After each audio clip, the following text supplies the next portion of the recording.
if you describe something to me as a diaper, and in the description of the function of that item, you have anything that says that the waste will pass through, I don't want that. I don't want that as a diaper.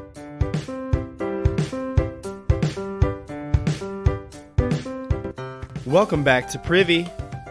Privy is a podcast about bathrooms, recorded from my home bathroom. I'm your host, Hunter Hoover, and I love bathrooms. Thank you for being here with us. I appreciate you joining me on this journey through bathrooms. You know, it's really a rich history, and we're gonna be diving into a historical bathroom adjacent topic this week. But I want to say, it's allergy season, and so if you hear in my voice what sounds like somebody choking on gravel, that's probably just the presence of allergies. The air is toxic, and I know it's just like nature's way of weeding out those who can't snuff it, but like genuinely, when your face is just like eyes swollen shut from just the sheer allergic force of every tree and bush nearby you, it just, it makes for just kind of an interesting afternoon. I played about 30 minutes of Foursquare outside today, and the result was just a full-on allergy attack with my eyes just watering, and just complete disaster as far as my eyes could see, which was not very far because they were bleary. But yeah, I live here in the Pacific Northwest, the Willamette Valley specifically, and I once had someone explain to me that living in the Willamette Valley, first of all, just about anything can grow here. It's like the fertile crescent. I think that's a history thing, but like everything grows here. But as a result, every allergy exists here too. Like it's a blessing and a curse, really. And yeah, if you have allergies, it's just a rough world. It makes me wonder, like, if there is a correlation between allergies and what we do in the bathroom.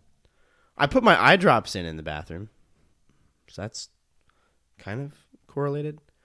But yeah, 'tis the season. And you know what else? People don't care about my rants here. We're gonna get into it. So, as I teased, this week we are talking about a bathroom adjacent topic. And I say bathroom adjacent because every now and then we get one of these topics where like it doesn't necessarily like have to do with the bathroom specifically, but it is so intricately and so deeply related to what we do in this space that it does well to talk about it here. And I got a note that it's been some time since I've ventured into this world. And, I kind of put my whole gut situation on the line for the dragon fruit test. And, I'm not sure if I want to, I don't think I'm going to be testing this one. I think I know what I'm going to find there. But this week on Privy, we need to talk about diapers. And specifically the history of diapers. Where did these guys come from? And having established the history of these butt coverings, we need to talk a little bit of etiquette.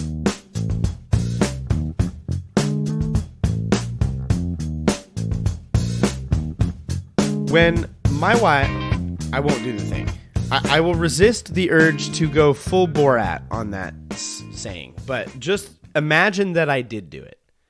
But when we found out that we were going to have our first child, we were ecstatic. And one of the things that began to happen is we began to accumulate the goods that we would need to have a child living in our, at the time, apartment. And we, as we get the crib and we get the crib built, and we're like stocking supplies. And at one point, my wife has just like woofy boxes of diapers. And I'm sitting here going, how, I don't, I feel like we're not going to need this many diapers. Like the little guy is going to grow out of this size before we even use them all. And she kind of, my wife, Anna, kind of just turns around and stares at me. And I know that I don't remember all the details, but she asked me like, well, how many diapers do you think you need? Like, how many do you think you need? And, it was of my opinion, having helped raise and having at that point in my life not changed a diaper, I'm pretty out of practice. I haven't had to change a diaper in over 2 years. Our children are, praise God, potty trained and well on their way. But, I told her, I was like, I can't imagine one of these little things uses more than 2 or 3 diapers a day. Like a couple diapers a day, 2 diapers, 3 max. Like I use 3 sheets of toilet paper when I wipe my butt 2 to 3 times per job. So it logic serves that I could, I would only need to change the diaper 2 or 3 times a day. The box comes with like 100 diapers. I mean, you do the math. That should last me about 2 to 3 months. 2 months-ish. And little did I know that I would be changing the diaper 2 or 3 times before we even left the hospital, like that first day. And I'm sitting here going, oh no.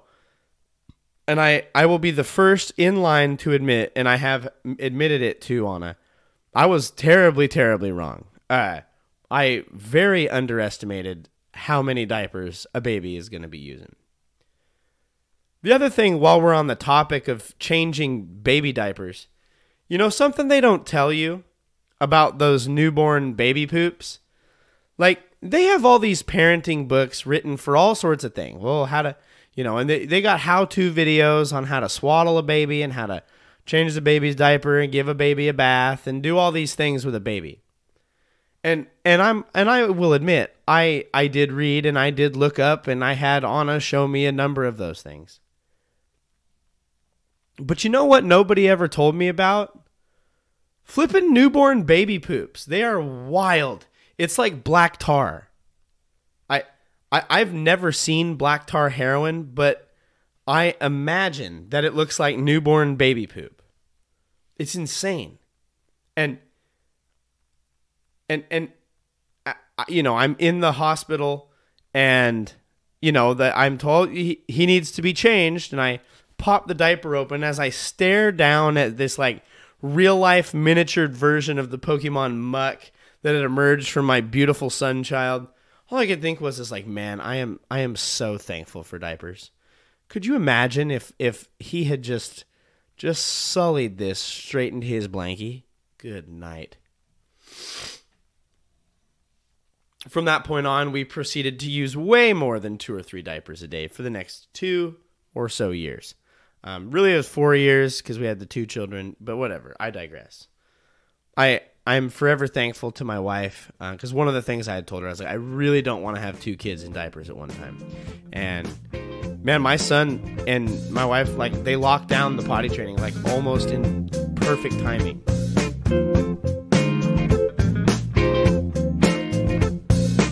As we begin to talk about diapers, I have some interesting diaper facts for you to get your head and perhaps your behind in the correct space here. First, the largest diaper brand in 2022, the year 2022, was Huggies. Huggies to me is known for the big red box at Costco. And Huggies made about 20 billion with a B. That's billion as in boring Holio. $20 billion in the year 2022. That's wild. That's a lot of billion of dollars. And the global diaper market, which is a thing that people measure and pay attention to, is about $82 billion. So if you want to make a trainload of money, if you want to market something and make some money, quit trying to sell Cutco or flipping, I don't know what people sell. I see these Plexus moms and I kind of don't get it. Like, if you're a Plexus mom and you're listening to this, I'm sorry. I'm not trying to like dunk on you. I just don't understand this. Like, they're like, oh, buy my pink drink. It made me feel better. And it's like, did it? Like, I guarantee you, like, just drinking a lot more water and a lot less of everything else. Like, if you cut the sugar out of your coffee, you're going to be better. I did away with like sugar in my coffee about 2 years ago. And man, I'll tell you what, first of all, the effects of the coffee are greatly enhanced. And the flavor. I genuinely like the flavor of black coffee. Side tangent on the side tangent.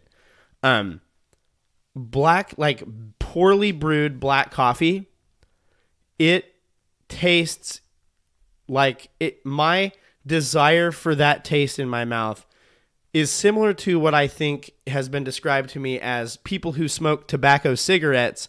They got to get that first tobacco cigarette of the morning. Like, I don't know. I don't even know what I'm saying at this point. But yeah, in 2022, Huggies made $20 billion and Pampers was right behind it at $19 billion. And the entire globe, like $82 billion industry in 2022. That's a lot. The average baby, which, first of all, how dare you? Do you call in my... No. But the average baby goes through 2,200 diapers in a year. Staggering numbers. Almost 4 to 5 times what I originally perceived. If you would have told me before we had our children, hey, they're going to go through about 2,000 to 2,500 diapers in a year, I absolutely still would have pursued my children. But I would have really taken my wife's advice at stocking up more diapers earlier on. That's staggering numbers. And it's really, as with most things in capitalism, it's a lot of money being made off a person's necessity to catch pee and poop. Like, that's essentially what this is. It's coming to grips with the fact that we have got to catch this, otherwise it's going to be spread hither and yon, and we're going to have to deal with it then. But before diapers were a multi-billion dollar industry, apparently, they were pretty much free. It turns out these historical diapers were also not really technically diapers. So we need to first look at the history of diapers if we want to know how we got to these. I mean, they're fairly technological. Like, I think it's only a matter of years before we have like scent odorizing or scent neutralizing. I'm sure they have scent neutralizing diapers. We never had these, but I was always baffled at how much urine a diaper can hold. It's insane. Like, they get heavy. And if you ever had just a wet open diaper, and you have an enemy, just cash that right at the back of their head. Like, oof, no, don't do that. That's mean. We gotta grip and rip this bad boy. Ooh, yes, queen.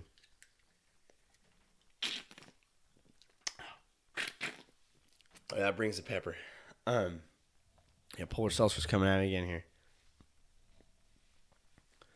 But our journey into diaper history begins in ancient times. Primitive parents, Babar and Bumbor, had to rely on pretty primitive methods to keep their kids from like totally splatter canning the cave wall. A parent then, desperate for something to cover their child's butt with, they reach for something and they begin fashioning like things made out of tree leaves. And I think of like Angela in The Office, where she's like dressing babies up in like food. I imagine seeing a baby just like got loincloth diaper going on with these tree leaves. And I can't imagine that leaves do much, if anything, to catch poop. Like, yes, they provide a barrier with the outside world, but how much are leaves catching? Do you know what I'm saying? Really, how much? Others who would, I don't know. To me, leaves is just scratchy. The others would opt for moss, which I think is a fairly more logical. Other ways. So instead of just simply wiping the leaves or wrapping the leaves in moss around the baby's nethers, another option would be to take a gourd and carve it and fill it with moss for absorbency. I think, it's kind of like a jack-o'-lantern, but it's a jack-o'-lantern that you slide onto your baby's butt. It's like a diaper, like a jack-o'-diaper. Jack-o'-diaper.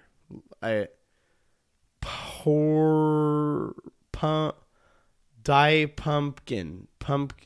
There's a joke in there somewhere. It's buried somewhere very, very deep. But they would hollow out these gourds, and then they would fill the gourds with like leaves and moss for added absorbency. And I feel like there's some sort of real nursery rhyme here. Like, I think there's got to be something about a kid who was wearing some sort of pumpkin or gourd or something. Other ancient civilizations, this time Egypt, there's evidence that suggests that they were using linen fabrics and animal skins as makeshift diapers. You essentially just wrap it around the downstairs. And here's my thing. I don't know if you've ever interacted with animal skins, but they aren't the most cushiony situation. And I can't imagine an animal skin's going to do a lot by way of absorbing liquids or sometimes solids. I mean, ask yourself this question. Would you wear leather underwear? And if the answer is no, ask yourself, well, why not? And I think if we're being honest with ourselves, if we're telling ourselves the truth, the reason we're declining leather underwear is because of the chafing. Like, we're going to chafe. We're going to have some real chafed hog. You know what I'm saying? The options weren't bad. The Greeks kind of took the Egyptians thing and other people's ideas about the pumpkins, and they said, okay, but what if it had a little bit more of a reusable take? Like, instead of slapping a pumpkin on the baby's butt and calling it an afternoon, what if we take terracotta pots? Yes, pots, as in clay pottery pots.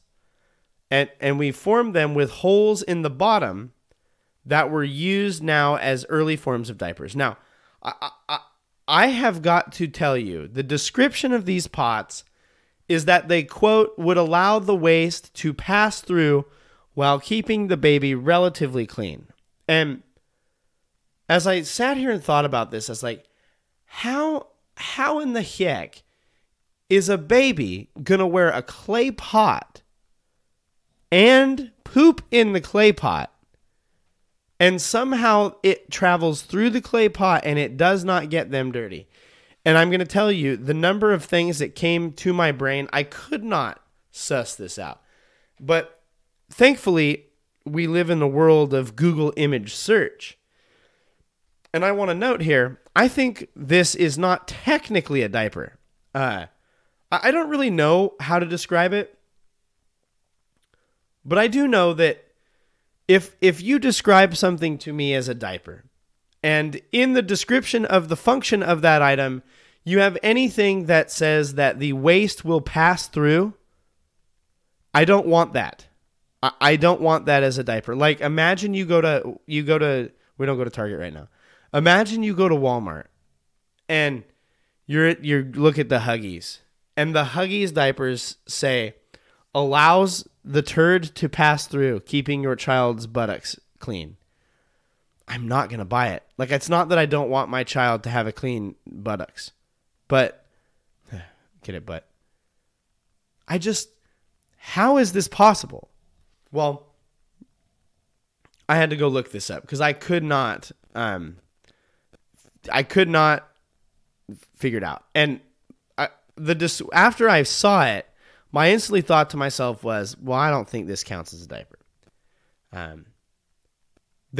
This terracotta pot, air quotes, diaper here, essentially looks kind of like a high chair, and the child's legs do go through holes and they're sitting in it, but the rest of it is kind of like a toilet. Like it's kind of like a baby toilet that you strap the baby into the clay pot, and they would poop and it would drop into the chamber below where it would then be emptied when you take the baby out. Again, I think this is a gray area. I'm not convinced this is a quote diaper. I think there needs to be some sort of a like maneuverability or portability to the infant or child when wearing the diaper for it to fully count as a diaper. That's just my opinion.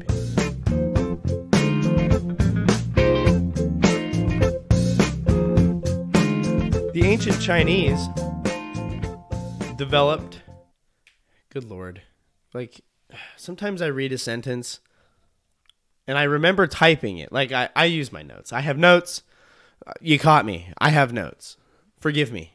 But I mean, at the end of the day, this is kind of just research. Like I'm researching some things. I'm throwing in some jokes about taking a dump here and there, but I'm not talking about my stuff. I will update. I did eat Applebee's this week, and I'll tell you right now, I thought I was like, while I was eating it, I didn't even eat it all. I had to take some of it home. But I had like chicken wings and waffle fries like woofy, and I thought for sure, I was like, I'm going to get so dunked on, and I didn't. A-okay. There is no rhyme or reason to what part of Applebee's is going to do you south. But the ancient Chinese developed and still use today, I should note that, that's important, a technology called the crotchless trouser. Now, jeez, the pictures of these are just ridiculous. Like, I understand how they came to be. I do. Like, I get it. Like, if you're trying to teach the baby, you don't have to deal with the pants. You just bend over and the pants like break away. But they're essentially buttless chaps, but for like little kids who are learning to use the bathroom. Like, they just squat, or the child is held in a squat by their parent, and they go into a pot or a bowl or a toilet, and it's kind of like a tearaway. It's kind of like a like, you know those people that like, I feel like they're always getting ready to dance, and they just like reach down and bam, they just got like the breakaway pants. I feel like this is one step removed from that, but it only breaks away in the butthole area to expose the butthole. Yeah, I don't know. I wonder if they make these for adults. I want to see some breakaway diaper pants for adults. That'd be wild. Man, there would be some awful moon jobs going on there. Never mooned anybody. Never really got the thrill. I don't really understand I don't understand the hype on that. Never mooned anybody. Maybe one day. If we fast forward to the Middle Ages, it was a time of great discovery and worse smells. Diapers here took a leap into the future. Parents realized that, man, we've been using these animal skins as diapers. And some of these animals are a little fluffier than the others. They began using sheep's wool and lamb's wool as diaper material, padding and absorption. Absorption. I don't know if that's a word. Lamb's wool. Imagine like just a diaper just stuffed, just butt covering stuff to the brim with lamb's wool.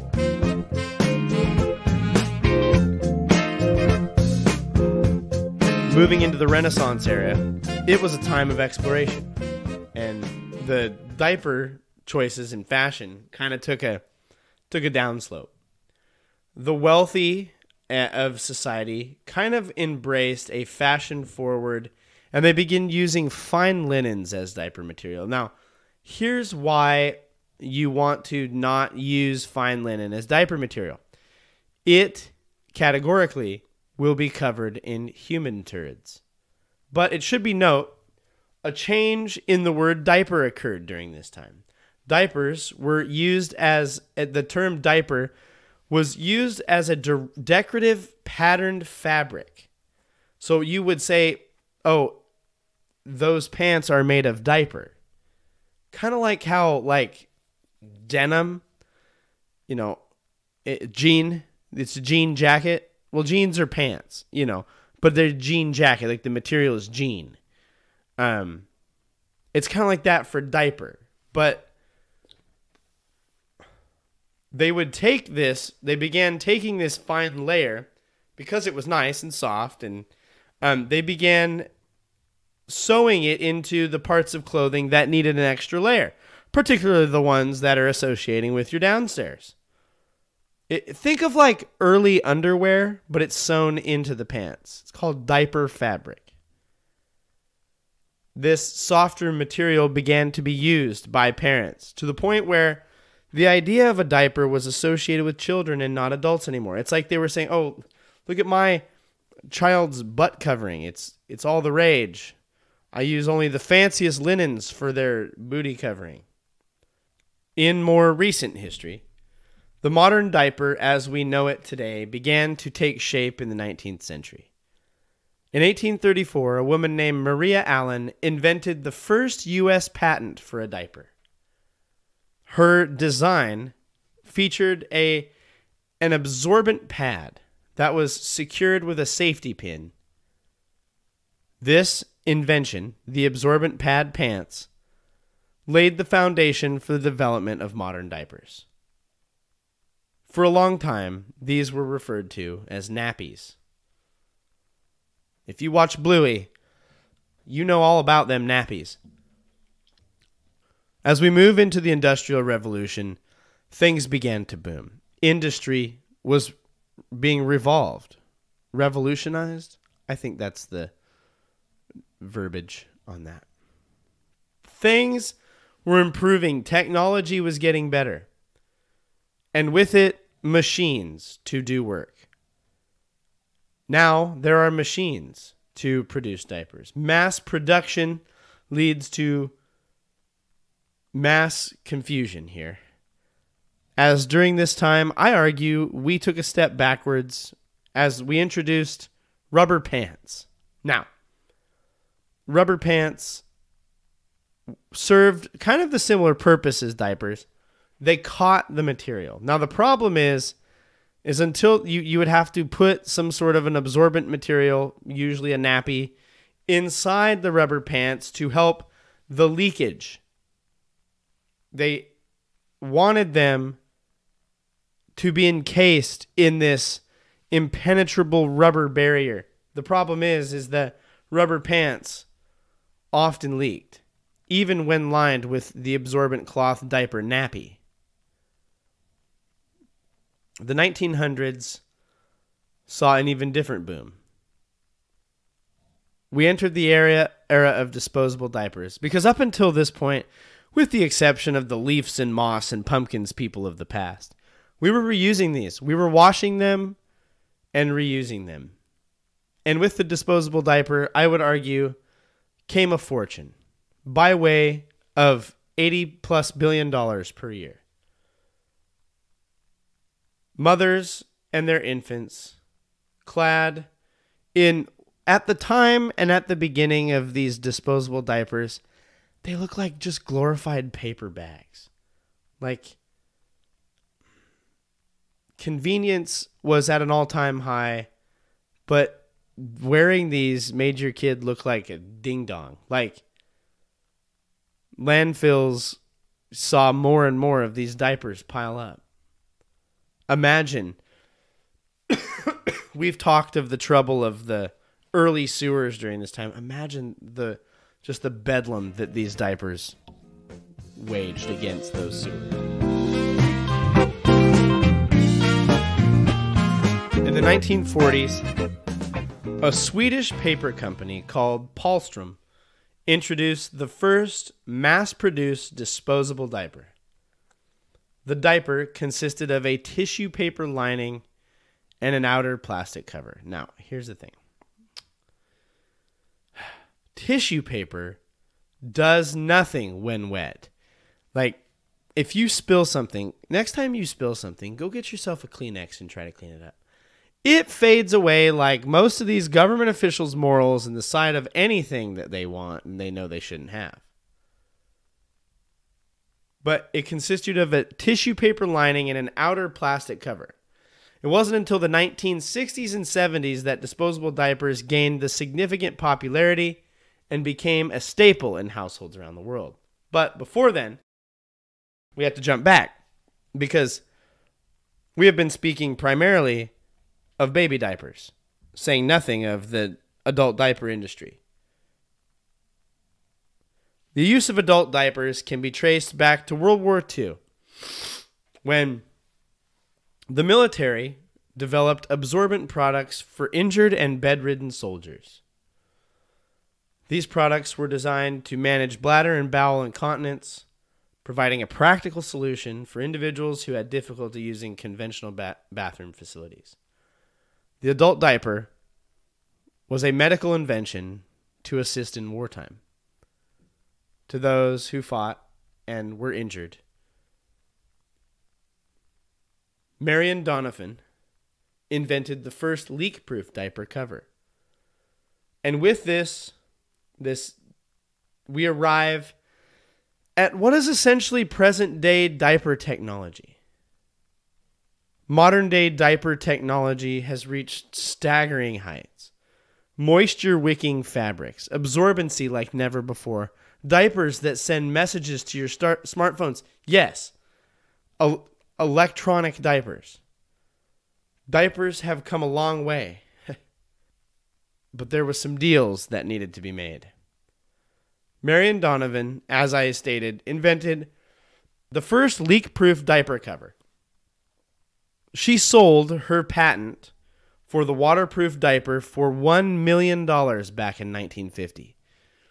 Adjusted for inflation, that's a flip-jillion dollars today. But still, disposable diapers were a luxury at the time, lined with tissue paper. Johnson & Johnson came on the scene, and other popular brands began to emerge and produce diapers themselves. In the 60s, they introduced cellulose fibers to help catch and hold more liquid. In the 70s, they ditched the pins to hold the diaper on for the adhesive straps. Man, you can get some stretch on those adhesive straps. I was always impressed when I was diapering my children, like just how far you can wrap those adhesive straps around your child. By the 1970s, Procter & Gamble released Pampers, made by a chemical engineer who wanted to make a better diaper for his grandson. Like later, the formerly owned Kimberly-Clark brand released their Huggies diapers. These added elastic straps to help them fasten, made the cut of the diaper to better fit the anatomy of a baby, unless you get one of those thick walrus children, and then you're going to have to get those chubby boy diapers. We have hardly even discussed adult diapers, but essentially imagine all this, but for a big baby called an adult person. I think you have to increase the absorbency on those too, because if I'm wearing a diaper, man, I'll tell you what, I can produce some pee. Like when pressed, there can be some pee. I don't know if you're listening to this and you are currently in charge of diapering children, hats off to you. I hope that learning a little bit about what those who have had to diaper kids did before you has helped. In short, we're living in the golden age of catching infant leavings. The struggle would be between, in these modern day brands, would be between P&G, Procter & Gamble, and the Kimberly-Clark parent corporations over diaper supremacy. This war is now being fought by attaching Disney characters, making them waterproof on the outside, and making them sized for adults. Who knows what the future holds? Perhaps we'll witness the rise of levitating diaper drones or self-cleaning diapers. I don't know what that looks like. But the fact is, as long as there are babies, we will need diapers.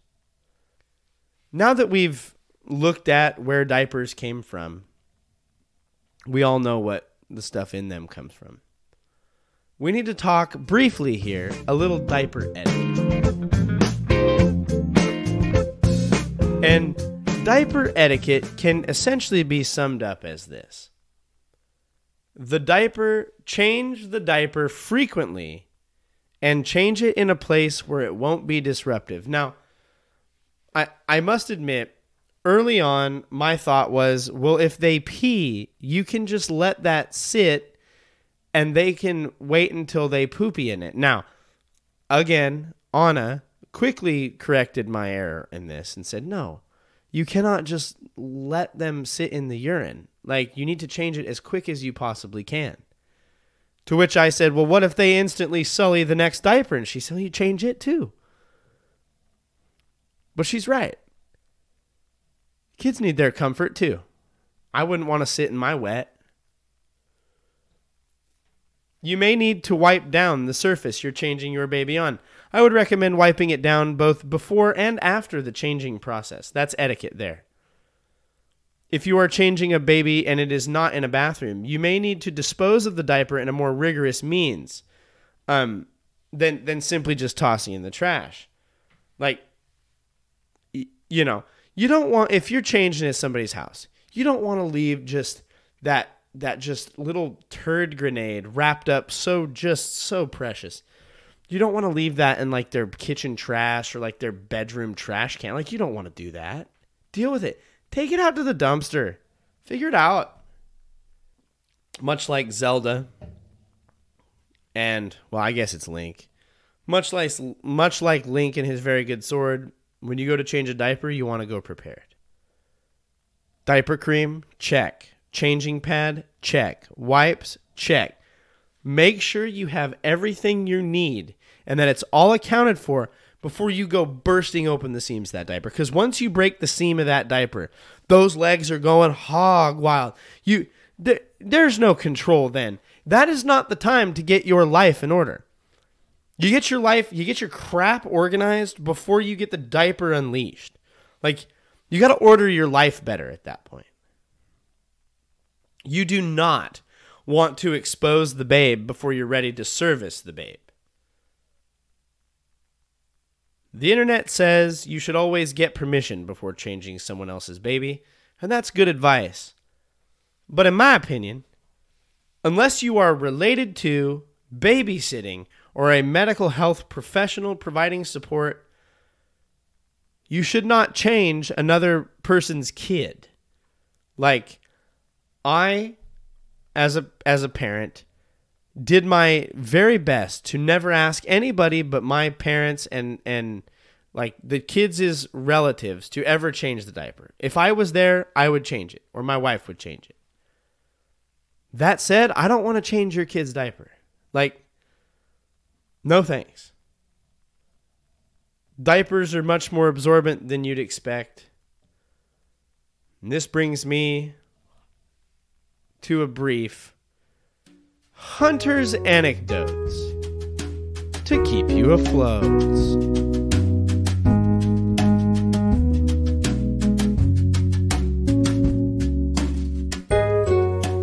This Hunter's Anecdotes is back in the days of being a janitor. I've been not a janitor for going on 2 years now. I miss the profession. They're heroes, really. And one day, I rolled up to do my janitorial duties, and one of the things that would happen frequently, partially because of septic, but also partially because of knuckleheadedry, is there would frequently be a sign affixed to the outside of the bathroom door that says out of order. Now, as a janitor, when you see the sign that says out of order, at least I thought two things. Number one, did they try?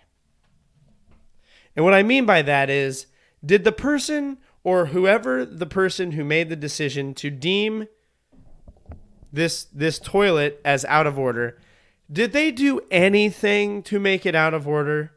Or did they, at the first sign of terror and peril, slap a sign on the door, wash their hands, quite literally, of the situation, and leave it for someone, in this case, the janitor that we, quote, pay to do this? Now, that is my job. I gladly will do it. But so often, I would pop this door open and I would look, and it's a classic case of if we could just locate a plunger and really give this toilet a good plunge job, we would do a world of service to everybody. Like, you would have your bathroom and your toilet back within the hour. You wouldn't have to wait for me to come in once or twice a week. But, so this would happen frequently. And this day I rolled up and I was regularly getting in to start cleaning about 5 p.m. Which means I was usually finishing my cleaning duties on those days between 9 and 10 p.m. And as I roll up, I see the sign and I go, okay. And I pop the door open and I see the toilet. And normally when you do this, you're met with just like the lake of like mixed brown and toilet paper. And it's very clearly what you got to deal with. You got a clog. But this one, there's no water. I mean, there's water in the bowl. And I can see like what looks kind of like toilet paper or something. Like it, I'm thinking it's paper towel. And I'm like, you know what? I'm going to do this. It's going to be quick, so I'm going to do this. And so I go to plunge it, and I'm like working on the plunger, really giving it a good once for. And this is not budging. Like normally you can plunge it and you hit the flush and it starts. Nope, the water's coming up to the top. So I actually had to like scoop some of the water out in order to continue this process. And I look and I'm trying to figure out what this thing is. And I see what is one of the elastic straps of a baby diaper. Someone had flushed a diaper. Now, inside this hunter's anecdote lives this public service announcement.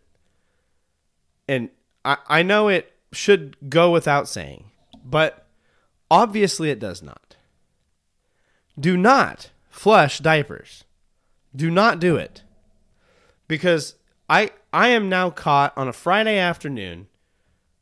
evening, with a pair of scissors and like these like tweezer type things that I found in the kitchen drawer. I know I used them on the toilet, but I swear I'm sitting here like, I've got to get this done, and I do not have the equipment to get this done.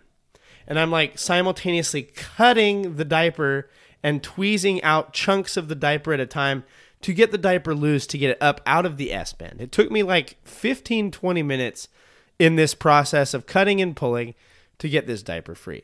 And one of the things that I learned about diapers in this process is the absorbent material on the inside is essentially this, it's hard to describe it, but it's kind of like little jelly, like almost balls. They remind me of like Orbeez.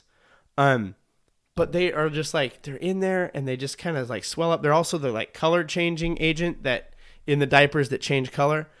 And so many of these just are in this just totally swole up. And the worst part is after you, like, you have the sense of accomplishment. You're like, yes, I have conquered the toilet diaper.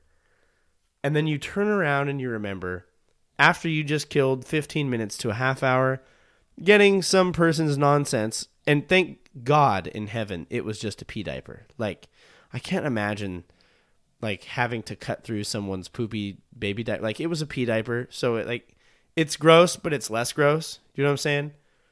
But then you turn around and you remember, I still have to clean this entire place. Don't do that to your janitors. If you have a diaper, let the trash stink before you flush it. Like, it's fine. Every janitor on the planet would rather take out stinky trash than have to remove a diaper from an S-bend. This has been Hunter's Anecdotes to keep you afloat.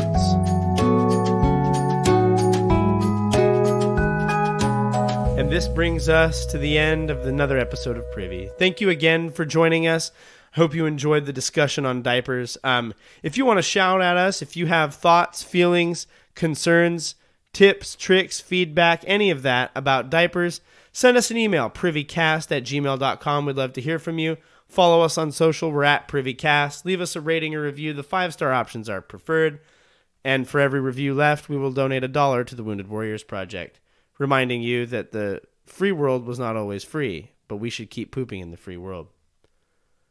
We want to thank Kevin MacLeod and Podington Bear for the use of their music this week. Thanks, Kevin and Podington. This has been another episode of Privy. Thanks again for joining us. Own your stank, wash your butthole, and, as always, don't forget to flush.